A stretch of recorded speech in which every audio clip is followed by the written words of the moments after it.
어려운 일도 많았는데 마지막에 우리 그 박주민 의원님께서 혼자 리사이트를 하실 것 같아요. 자, 박주민! 박주민! 박주민! 박주민! 박주민!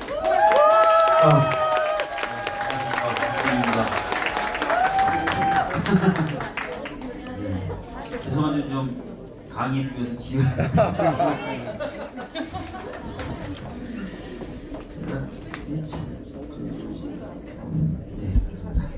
그다음에 오늘 제가 이제 말씀드려야 될 주제는 검찰개혁입니다. 그러니까 검찰개혁 관련된 얘기를 굉장히 짧게 하고 질문 오히려 받고 또 하시고 싶으신 말씀 제가 듣고 하는 게 더 좋을 것 같아서 검찰개혁에 대한 얘기 최대한 짧게 하고 질문 받고 말씀을 그렇게 하겠습니다. 요즘 속 많이 상하시죠? 네. 미치겠습니다. 알겠어요. 어떻게 보면 좀 개혁을 하다 보면 거쳐야 될 과정일 수도 있다고 생각합니다. 이럴 때일수록 좀 힘드시겠지만 또 차분하다는 게 뭐 이렇게 흥분하는 것만이고 그건 아닙니다. 거치는 과정이다. 거칠 수밖에 없는 과정이다. 이렇게 생각해 주시는 것도 좋을 것 같습니다. 검찰개혁에 관련해서 말씀드리는데 짧게 좀 말씀드리겠습니다. 형사와 민사 뭐 이런 얘기 쭉 들어보셨죠? 네. 민사는 사인과 사인 간의 권리관계를 법원의 판단을 받는 그런 절차다 이렇게 생각하시면 될 것 같고요.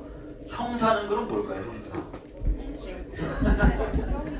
형사는 이제 죄를 범했다고 생각되는 사람을 사실관계 여부를 조사한 다음에 국가가 처벌을 하는 과정입니다.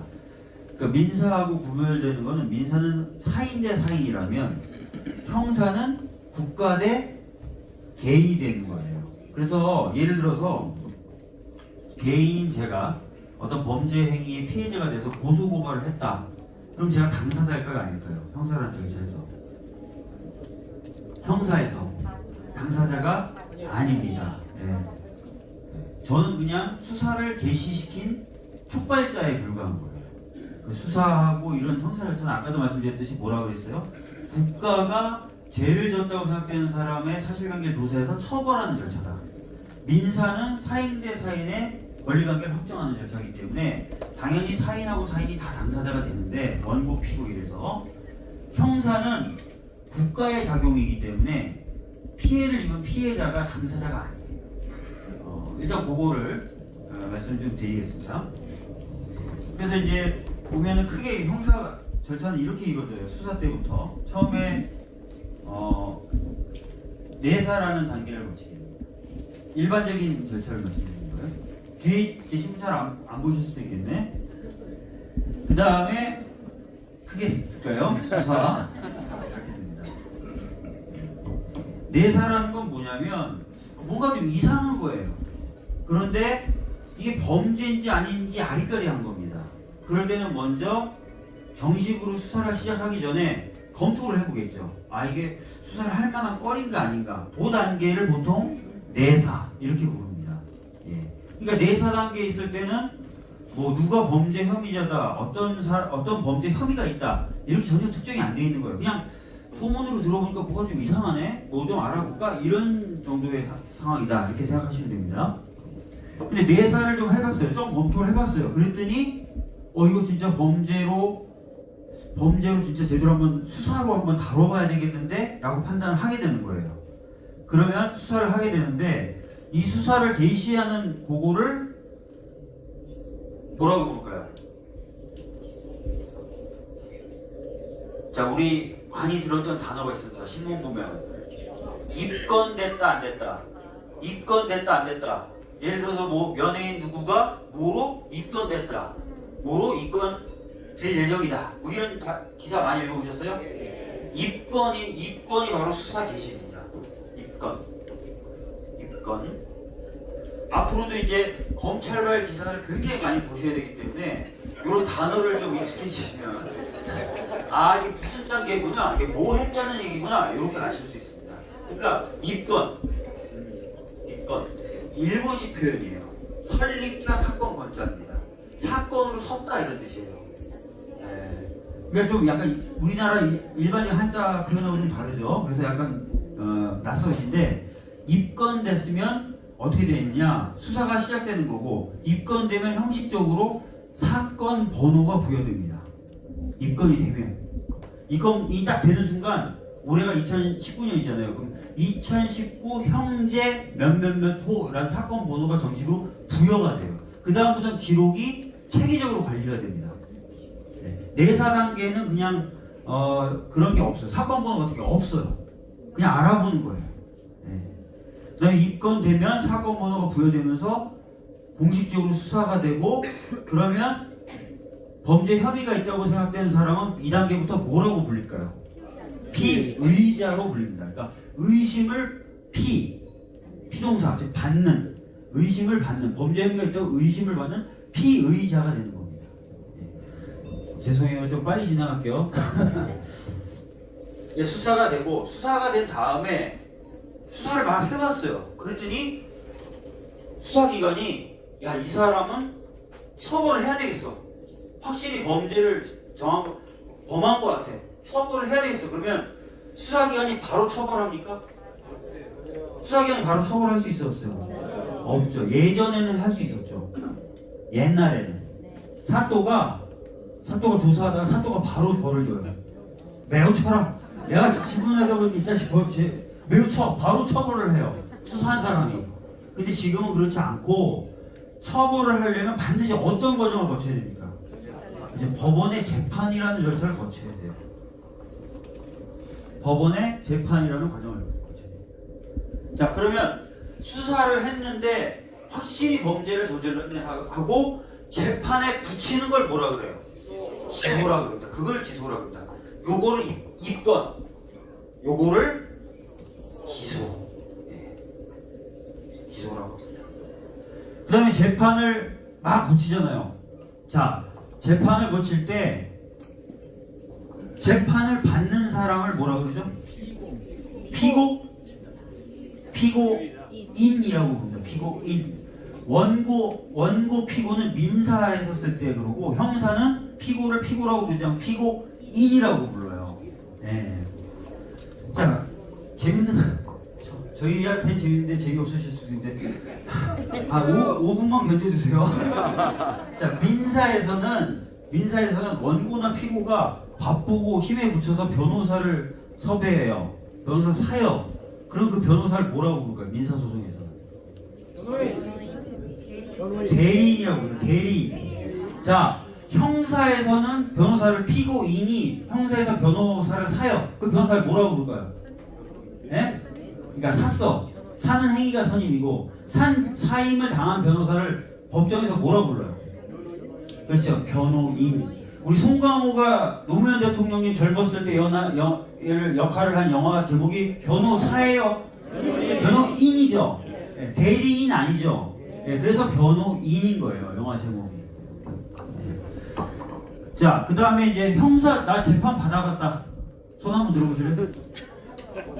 아니, 당연히 많이 받아. 학생운동 하셨던 분들 다 받고, 뭐 예전에 집회 나가셨던 분들 다 하셨잖아요. 여러분, 광우병 위험, 미국산 쇠고기 수입 반대했을 때, 해가 진 이후에 집회했다는 이유만으로 기소되신 분이 2,800명이 넘어요. 근데 뭐, 재판받았다는 그 자체가 부끄러운 거 아닙니다. 네. 자, 형사법정 가신 분은 쉽게 아실 수 있어요. 딱 가면, 한쪽에는 피고인이 앉죠. 재판장이 여기 있으면 판사가 이쪽에 피고인이 이쪽에 앉겠다. 판사가 보기에 이쪽에 앉아요. 그럼 이쪽에 누가 앉을까요? 그렇죠. 왜 검사가 앉아요? 왜 고소고발하는 사람이 안 앉고 왜 여기 검사가 앉아요? 형사는 국가가 당사자인 한쪽 당사자인 거예요. 민사는 원고 피고가 앉지만 그러면 고소인이나 고발인은 어디에 앉아요? 자리가 없어요. 보고 싶으면 방청석에 앉는 겁니다. 그래서 재판 과정에 여기 피고인 또는 피고인과 함께 변호인이 앉고 여기에 검사가 앉아요. 다 기억나시죠? 재판 받으셨던 거예요. 이렇게 해서 재판이 쭉 진행이 됩니다. 재판이 쭉 진행되다가 판사가 결론을 내리죠. 박주민, 너는 너무 잘생겼으므로 징역 10년.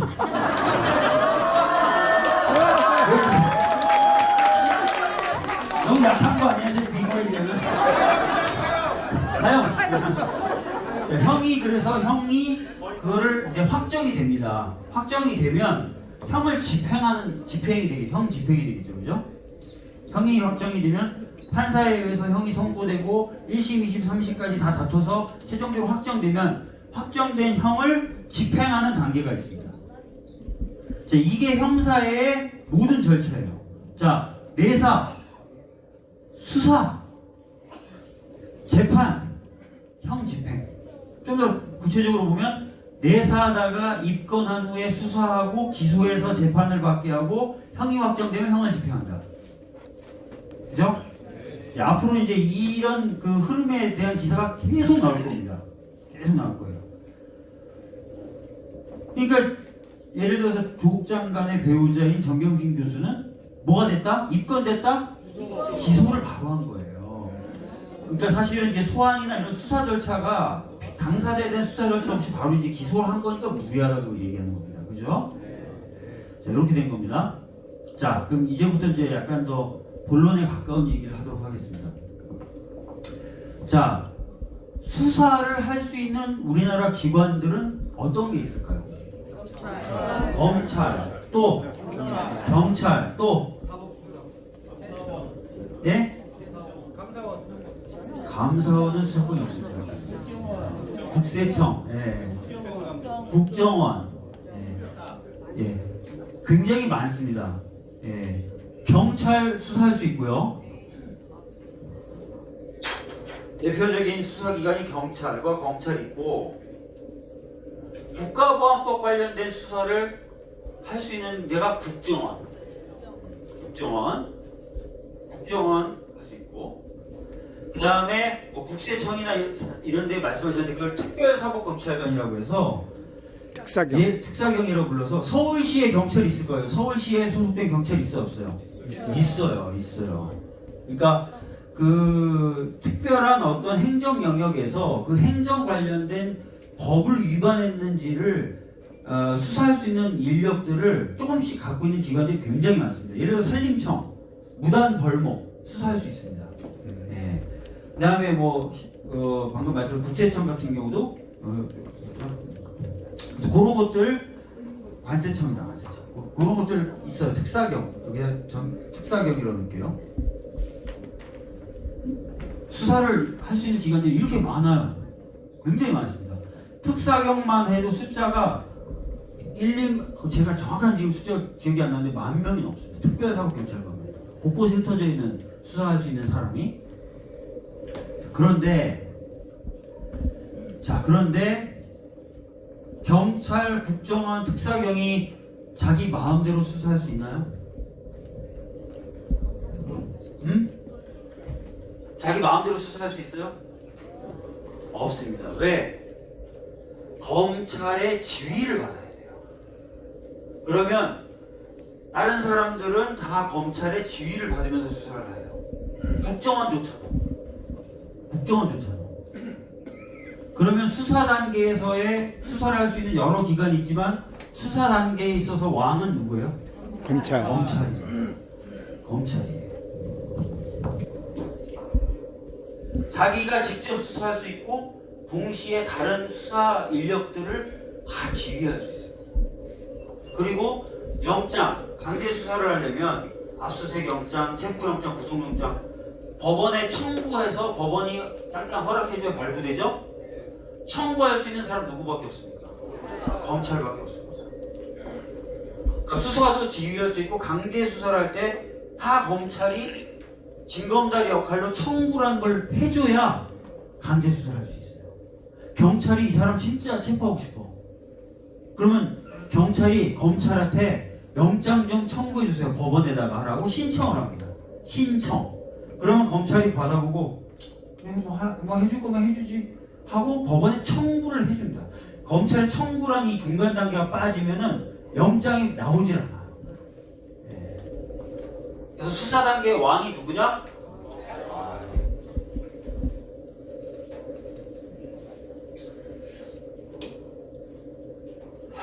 그 다음에 기소. 재판에 붙이려면 기소. 자, 기소는 누구만 할 수 있어요? 검사만 할 수 있어요. 그래서 그걸 뭐라고 부르죠? 기소 독점주의라고. 기소 독점주의. 경찰이 기소하고 싶으면 기소할 수 있습니까? 확실하게 이 사람 100% 범죄를 범했다, 진짜 처벌돼야 된다 해도 못합니다. 검찰이 기소를 해줘야만 됩니다. 그러면 기소 단계에서 왕은 누구예요? 검찰이 왕입니다. 그 다음에 재판 과정에서 경찰이 피고인하고 맞상대 할 수 있어요? 경찰이? 누가 맞상대 할 수 있죠?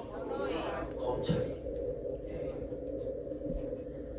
그래서 형이 확정됐어요. 확정된 형을 집행은 또 누가 하죠? 그것도 검찰이 합니다. 그러면 검찰이 요렇게, 그 다음에 요렇게. 요걸 뭐냐면 공소유지권한이라고 해요. 재판은 기소를 공소라고도 하잖아요. 공소를 쭉 유지시키면서 진행시키는 거. 공소된 이후에 유지시키는 권한을 공소유지권한, 기소권한, 공소권한, 기소권한, 수사, 형 집행권한. 형사의 모든 절차에 있어서 왕이 누구예요? 검찰입니다. 검찰. 이게 얼마나 무서운지 예를 잠깐 들어서 말씀드릴게요. 제가 누굴 제가 되게 미워하는 사람이 있어요. 근데 그 사람을 제가 죽이고 싶은 거예요. 저 사람을 그냥 죽여버리고 싶은 거예요. 그래서 제가 차를 몰고 고의로 들이받았어요. 걸어가는 그 사람. 그 사람 죽었어. 왜 이렇게 놀라서 예를 든 건데. 저는 운전은 못해요. 자, 제가 수사받겠죠? 수사받겠죠? 그런데 제가 검찰 고위 간부들하고 엄청 친해요. 예를 드는 거예요. 그러면 수사의 왕하고 친한 거잖아요. 그죠? 경찰이 저를 막 수사를 해서 얘가 진짜 고의로 들이받았다 라는 혐의를 막 갖고 있어요. 그래도 그거를 관철시킬 수 있을까요? 제가 검찰하고 친하면? 없어요. 왜? 검찰이 지휘를 하잖아요. 야, 니네가 그렇게 수사하는 거 갖고 와. 내가 직접 수사할게. 그럼 경찰이 막 수사하다가도 어떻게 돼요? 뺏기죠. 이번에 패스트트랙 사건 경찰이 수사하고 있는데 검찰이 어떻게 해요? 갖고 와. 이렇게 따라오잖아요. 그죠? 네. 그 다음에 제가 그러면 수사 과정을 검찰이 딱 독점하고 있기 때문에 그렇게 넘겨봤든지 아니면 지휘를 통해서든지 정말 나쁜 맘 먹으면 망가뜨릴 수도 있겠죠. 박주민은 고의로 들이받은 게 아니라 차가 오작동을 이렇게 할 수도 있겠죠. 그죠? 그 다음에 그래서 수사 과정 자체를 망가뜨릴 수도 있고, 두 번째 누구만 기소할 수 있다고요? 근데 검사하고 제가 친해요. 그럼 저를 기소 안 할 수도 있겠죠. 네. 기소를 하더라도 고의로 제가 차를 몰아서 사람을 죽였으면 살인죄가 적용될 텐데 살인죄가 아니라 너무 증거가 명백하니까 기소를 안 할 수는 없어. 근데 저를 봐주고 싶어. 그럼 기소를 실수로 제가 죽였다고 과실치사로 기소할 수 있죠. 사형이 살인을 하면 고의로 사람을 죽였으면 사형까지 가능해요. 그러나 과실치사는 최고 법정형이 7년 이하밖에. 그 기소 내용을 누가 컨트롤할 수 있다? 그래서 진짜 검찰이 저하고 친해서 저를 너무 봐주고 싶은데 너무 증거가 명백하니까 범죄의 내용을 확 줄여가지고 기소할 수 있어요, 없어요? 있어요. 엉뚱한 걸로 기소할 수 있어요, 없어요? 있어요. 기소는 검찰이 독점하고 있어요. 그 다음에 재판을 그래서 어쩔 수 없이 너무 증거가 명백하니까 기소를 안 할 수는 없고 과실치사로 기소를 했어요, 저를. 그래서 기소를 딱 해서 재판을 받는데 제가 여기 앉겠죠, 그러면. 여기 누가 앉아요? 저하고 친한 검사가 앉아있겠죠. 그럼 어떻게 하겠어요? 검사가 저를 봐주려고 하면 살살한 정도가 아니죠. 피고인의 얘기가 맞는데요? 상대방이 열심히 싸워줘야 되잖아요. 검사가 싸워줘야 유죄가 나오는 거잖아요. 근데 피고인의 얘기가 다 맞는 것 같습니다. 피고인의 주장을 뒤집을 만한 증거가 저희는 없네요.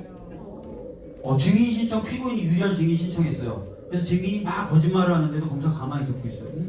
제가 들어도 저 얘기가 맞는 것 같아요. 가만히 있어요. 그럼 어떻게 돼요? 판사가 어떻게 판단해요? 저 무죄라고 하겠어, 안 하겠어요? 하죠. 왜냐면 저한테 불리한 증거 검찰이 제출도 안 하지. 제 주장을 반박도 안 하지. 오히려 제 주장이 맞다 그러지. 그러면 제가 무죄가 나오겠어, 안 나오겠어요? 나올 수 있죠. 그러니까 여기서도 최악의 경우 제가 여기서 빠져나올 수가 있겠죠. 여기서 빠져나오거나 여기서 빠져나오거나 아니면 여기서라도 빠져나올 수 있겠죠. 그렇죠? 만약에 진짜 완벽하게 빠져나가지 못해서 가벼운 형을 받았어요. 그럼 제가 형을 집행받아야 되잖아요. 이걸 형 집행을 누가 한다고요? 검사가. 그럼 제가 검사한테 이러는 거예요. 이거 어깨가 아파서 수감 내기가 어려워. 형 집행정지를 신청해요. 누구한테? 검사한테. 그럼 검사가 어떻게 해줘요? 병원에 그냥 바깥에 병원에 있어. VIP실에 계셔. 이렇게. 그럼 어떻게 돼? 제가 형을 실제로 받는 거예요, 안 받는 거예요? 받아. 이렇게 되는 겁니다. 무슨 얘기인지 아시겠죠? 그래서 검찰하고 예전에 지금까지 형사제도에서는 막말로 진짜 제가 극단적일 수 있는 예지만 예를 들어서 보여드린 거지만 검찰하고만 제가 친하면 무서워 보이죠. 그러면 저 같은 사람은 어떻게 생각하겠어요? 야, 범죄 저질러도 나는 처벌이 안 된다. 즐기자 이 세상. 내 마음대로 살자 이 세상. 그렇게 되겠어요, 안 되겠어요? 그렇게 되는 거죠. 사실 지금까지 많은 힘 있는 사람들이 그렇게 살아왔겠어요, 안 살아왔겠어요? 살아오고 그렇게 살려고 접대했겠어요, 안 했겠어요? 했겠죠. 검사장급들 불러다가 순서 먹이고 성접대하고 평상시에 부인 오늘 생일이라면서요? 바빠서 준비 못했죠? 제가 준비했어요. 그럼 딱 평상시에 그렇게 관리하는 거예요. 뇌물을 주는 게 아니에요. 평상시에 야, 형 동생이라고 하죠. 막 이러면서 제가 끝까지 책임지고 밀어드리겠습니다. 이번에 아버님 생신이시라는데 아이고 박봉에 힘드시잖아요. 제가 어디 호텔 예약해놨습니다. 평상시에 뇌물이라고 부를 수도 없어요. 왜? 자기 사건이 지금 없으니까. 평상시 계속 그걸 뭐라고 불러요? 스폰서. 그걸 스폰서라고 부르는 거예요. 계속 평상시에 관리를 하는 겁니다. 그래서 형 동생, 친구가 되는 거예요. 검찰은 나중에 그러죠. 아니 내가 뇌물 받은 적 없어. 그냥 평상시 친하게 지냈을 뿐이야. 이렇게 얘기하는 거예요. 그래서 그렇게 센 검사장 몇 명, 완전히 나하고 형 동생이야. 그럼 어떻게 되겠어요? 무서운 게 있겠습니까? 없죠. 지금까지는 그렇게 되온 거예요. 그러니까 삼성에 이런 분들이 떡값 돌리고 그런 걸 막 아주 높은 이런 사람들이 챙기고 그런 거예요. 이 제도를 그냥 놔두면 되겠습니까? 안 되겠습니까? 안 되는 거예요. 그래서 검찰을 개혁하자라고 얘기가 나오는 겁니다. 가장 간단한 방법이 있어요. 뭘까요? 자, 지금 봐요. 제가 검찰만 구워 삶으면 이게 됐잖아요. 근데 만약에 검찰을 수사하는 별도의 부서가 하나 생겨요. 자, 그러면 검찰이 제 편의를 마음대로 봐줄 수 있겠어요, 없겠어요? 없어요. 자칫 잘못하면 자기가 수사나 할 수 있잖아요. 지금까지는 수사든 기소든 다 자기네 식구들끼리 하는데 자기네 식구가 아닌 다른 이상한 애들이 저를 검찰 매일 계속 째려본단 말이에요. 마음 편하게 할 수 있어요, 없어요? 없죠. 제가 만약에 예전처럼 편하게 범죄를 저지르려면 어떻게 해야 되냐? 검찰도 구워 삶으면서 동시에 얘네들도 구워 삶아야 돼. 돈이 2배로 들어야 안 들어요? 돈이 2배로 들잖아요. 검찰들도 300이고 이제 공수처 애들도 300배 되는 거잖아요. 돈 2배로 들어야 안 들어요? 들죠? 근데 만약에 이거 그렇게 생각해보세요. 수사권이 조정돼서 검찰하고 경찰이 서로 견제해. 이렇게 되면 어떻게 돼요? 3배 들어, 씨. 근데 돈이 3배가 되는 게 아니라 경찰은 숫자가 많아. 경찰은 많아. 공수처 검사는 한두 명, 뭐 검찰청에 뭐 경찰은 많아. 그러니까 막 진짜 돈이 몇 배로 드는 거예요. 맨날 술 마셔야 돼. 간이 베게 되겠어. 안 되겠죠. 그래서 이렇게 만들면 어떻게 될까? 아, 그냥 법 지키고 살자 이렇게 되는 거예요. 차라리 저거 다 보고 살고. 그래서 지금 하려는 게 검찰을 견제하는 공수처를 만들고 검찰이 갖고 있는 일부 권한을 경찰에 넘겨서 삼각형 모양으로 서로 견제하게 만드는 거예요.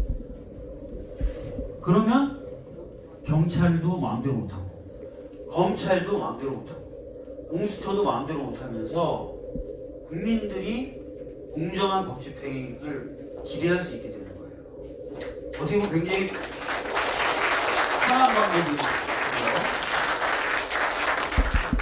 당연히 이 과정에서 가장 짜증나 이렇게 모델을 구조를 이렇게 변화시킬 때 가장 짜증나는 사람이 누굴까요? 검사. 그렇죠. 왜? 다 자기 거였는데 여기 나눠주고 저기 나눠주고 이제는 나도 수사받아야 되는구나, 이제는 나도 긴장하면 살아야 되는구나, 이제 나도 쫄리는구나. 이 구조에서 가장 스트레스 받고 짜증나는 사람이 이 사람이에요. 이 구조.